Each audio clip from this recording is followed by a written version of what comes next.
Bueno gente, después del episodio de transición de la semana pasada, llega un capítulo de verdad, porque Re:Zero no es Re:Zero si Subaru no muere cada 2 episodios, y ya hacía falta. Estas son mis impresiones del episodio 23 de Re:Zero Kara Hashimeru Isekai Seikatsu. Empecemos por la extraña aparición de Ran. Y no digo que haya sido extraña por historia o guión, sino por la forma en la que han tratado este encuentro. Es decir, en el episodio anterior utilizaron su aparición como cliffhanger, para cerrar de manera satisfactoria el capítulo, poniendo un primer plano de ella, lo cual daba la sensación de que Subaru la había visto. Sin embargo, al comienzo de este episodio, empezamos con Subaru dentro de la ilusión de la flor azul, y no es hasta que sale de esta el que vemos aparecer a Ran. Puede parecer que estoy hablando de algo con cero importancia, y de hecho lo es, pero me pareció interesante destacarlo, ya que de no haber usado a Ran como cliffhanger en el episodio anterior, esta aparición podría haberse visto bastante mejor y más coherente. En fin, seguimos hacia adelante y nos cuentan un detalle realmente interesante. Recapitulemos un poco. Subaru va a reiniciar en el siguiente episodio, por lo que todos los sucesos de este capítulo solo sirven para dar información al espectador. Ahora bien, ¿cuál es la única información que nos da Ran, la cual de otra forma nunca habríamos sabido? Pues la respuesta es la carta en blanco que llegó a la mansión. En las impresiones del episodio anterior, comenté que Ran, posiblemente, desconfiaba de Subaru por la carta que les llegó, ya que en dicha carta ponía su relación entre la facción de Crash y la de Anastasia, y Ran podría tomarse esto como una traición. Y de hecho no me equivoqué. El problema está en que la desconfianza viene a raíz de que la carta que les llegó estaba en blanco, y esto es un símbolo de guerra. De acuerdo, siendo como es Re:Zero, y siendo este el único dato relevante que nos ha dado la aparición de Ran, creo que podemos decir con certeza que el hecho de que la carta llegara en blanco es un dato muy importante, y tal vez sea la última pregunta que responda a este arco. ¿Acaso el tipo que mandó la carta era un infiltrado que mandó a posta una carta en blanco para desatar la guerra? ¿O es que tal vez la carta guarda algún tipo de mensaje oculto? Sea como sea, estoy seguro de que sabremos más de ese tema antes de finalizar la serie, ya que las posibilidades de que este indicio abra más trama para los siguientes arcos son muy altas. Ahora, después de este rollazo con la carta, vamos a hablar un poco de Yuli. Efectivamente, el espíritu que vimos aparecer en el episodio anterior se trataba de un espíritu suyo, y nos dicen en este capítulo que él es capaz de utilizar 6 espíritus, de los cuales le entregó uno a Subaru para que lo protegiera sin que éste lo supiera.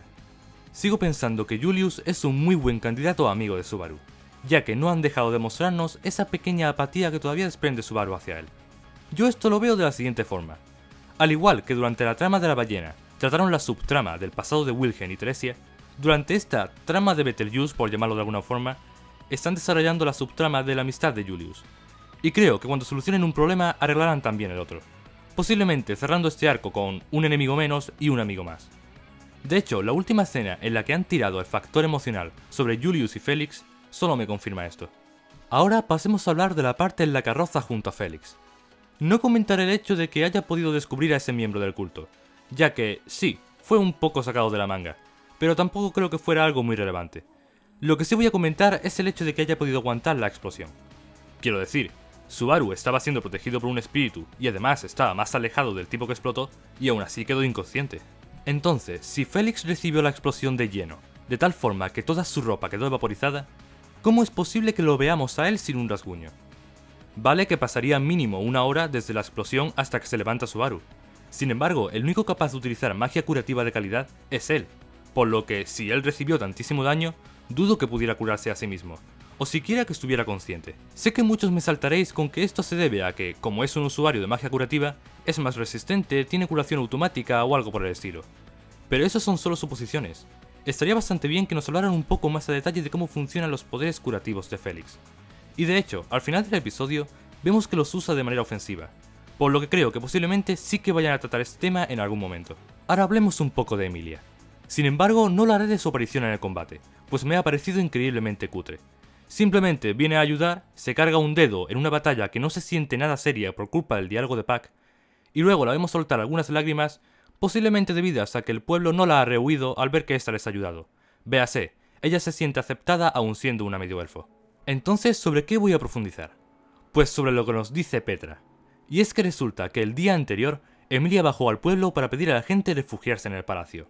Pero, ¿refugiarse de qué? Entiendo que quisiera poner una barrera contra los Zul'Gram del bosque, pero con solo eso sería suficiente. No tenía ninguna razón para pedir al pueblo que se refugiara, ya que ella no sabía nada del ataque del culto.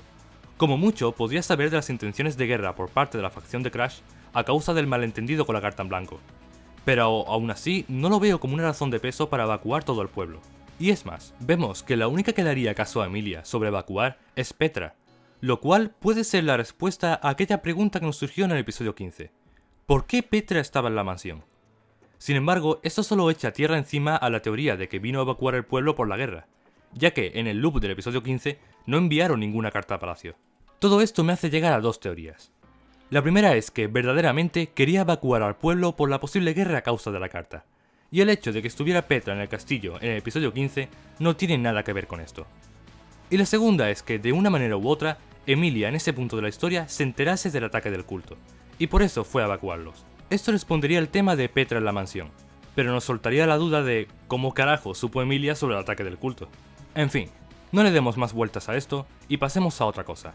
Pero antes no puedo olvidar comentar el hecho de que uno de los dedos llamara a Emilia la bruja.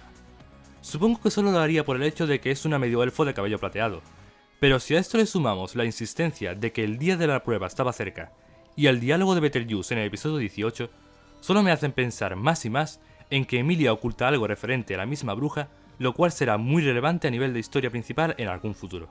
Ahora sí, pasemos a otro tema, y hablemos del poder de pereza. Yo mismo dejé caer en las impresiones del episodio anterior el hecho de que Betelgeuse estuviera cambiando de cuerpo, y no la pereza tal cual, como nos daban a entender. Y de hecho, muchos de vosotros me comentasteis sobre cómo el dedo del episodio anterior se refería al Evangelio como suyo, lo cual vuelven a repetir en este episodio y solo confirmaba este hecho. El caso es que Betelgeuse Romane Conti sigue siendo el enemigo principal, y todos los dedos que hemos visto no eran más que recipientes que él estaba usando. Esto me parece muy curioso por el hecho de pensar en cómo carajos van a vencer a un enemigo que es inmortal. Del episodio 18 podemos intuir que murió de verdad, ya que supongo que no puede poseer a un espíritu como Pac.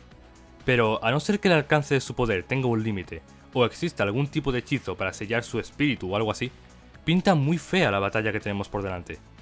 Aún así, dudo horrores que Betelgeuse no vaya a morir en este arco, ya que ha tenido bastante tiempo en pantalla, y le han dado la suficiente importancia como para que su muerte se sintiera realmente bien como realización y objetivo final cumplidos, lo cual servirá perfectamente para cerrar el arco.